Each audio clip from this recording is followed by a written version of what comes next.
Hey guys, so I have started reading The Nightmare Man. I just found this author on, I was searching through Amazon, looking, kind of browsing the books and stuff like that. Found this book, found out that he wrote another one. Let me see if I can get to there we go, The Strange Case of Isaac Crawley. And that one seems to be a Jekyll and Hyde related book, so I want to get it and read it.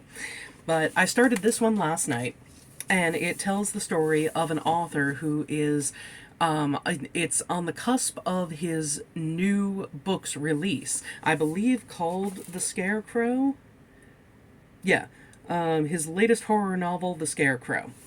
On the eve of the book's release, the terrible story within begins to unfold in real life. So basically, somehow things that are happening, or things that have happened in this novel that this guy has written, are happening in real life. These murders are actually happening to people. And a detective is looking into it.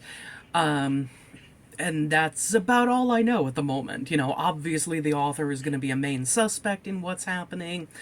And, I have no idea how things are going to turn out. But let me talk about something that actually kind of annoys me with different mystery novels and stuff like that.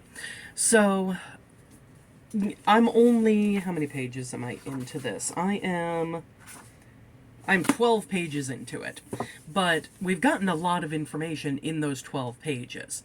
The detective, and it turns out his daughter, who is another detective, went to the murder scene and found the people who were wrapped up like cocoons in these like sewn together cornstalk husks kind of thing.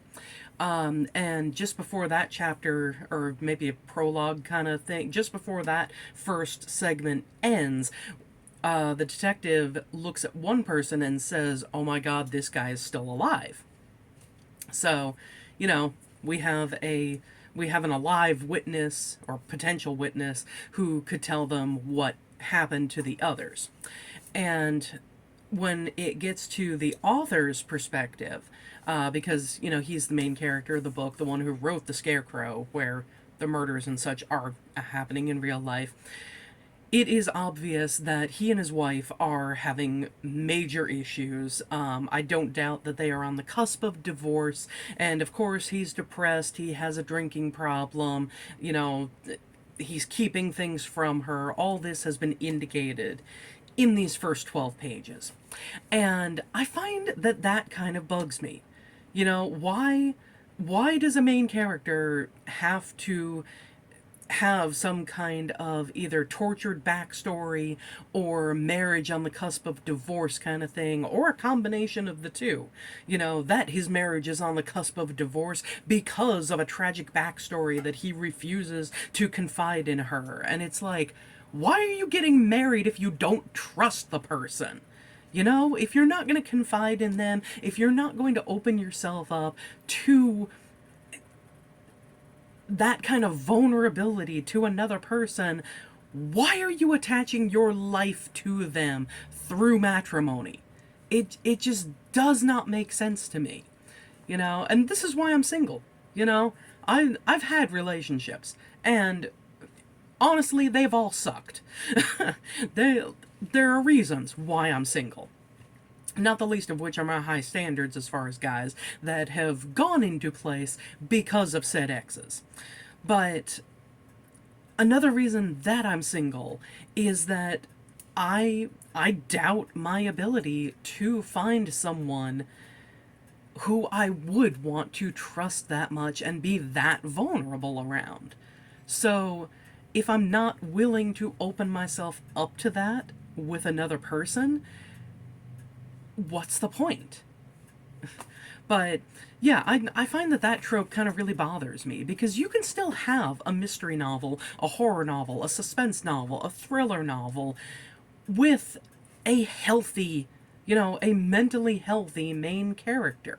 You can still have a mystery, thriller, suspense, horror novel with a main character who is in a good marriage.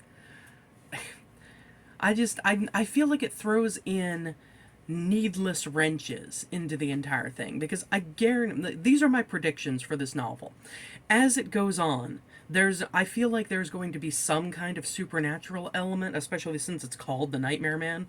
I feel like there's going to be some kind of supernatural element to this novel. And if there is, I guarantee you the main character is going to have weird experiences that are of the supernatural nature. And I guarantee you that he will try at least a few times to talk to his wife about, well, this has happened to me. And I guarantee you she is not going to believe him.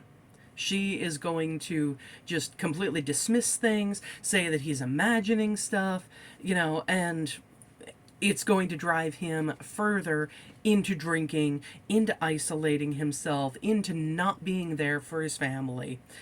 And it's just going to further drive that wedge and drive them closer to divorce. So, yeah, like I said, I'm 12 pages in. I'm going to read more today.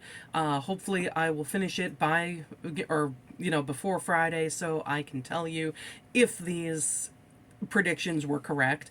And, yeah, I will see you then. I can't talk today. I will see you then. That's all I've got for you tonight. And thanks for watching. Bye.